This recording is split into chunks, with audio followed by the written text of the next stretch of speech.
જ્યારે રાધાને છોડીને કાન જાય છે એક મહાન ઉદ્દેશ્ય પર, ત્યારે રાધા પણ આ રીતે એકાંતમાં બેસીને કાનાની વાટ જોતી હોય છે કે કાનો આવશે, કાનો નથી આવતો.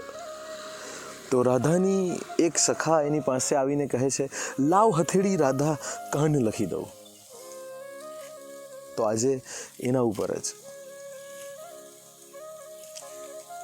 લાવ હથેળી રાધા કાન લખી દઉં, વિરહની એ વેદના વિતાવેલ સાથે સાંજ લખી દઉં. વાંસળીના સુર વૃંદાવનની શેરીઓ, હરિના નામની આગળ રાધા નામ લખી દઉં. શરદ પૂનમની રાત ગોપીઓનો સાથ, રેલાયેલ રાસ લખી દઉં.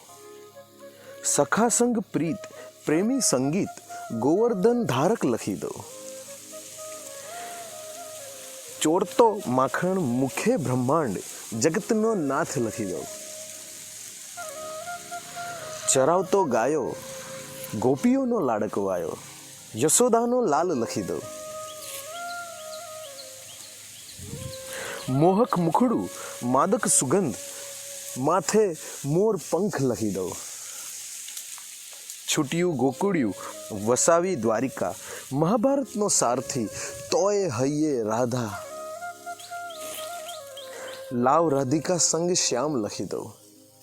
લાવ હથેળી રાધા શ્યામ લખી દઉં. લાવ હથેળી રાધા કાન લખી દો. ધન્યવાદ. અનંત અધુરાસ.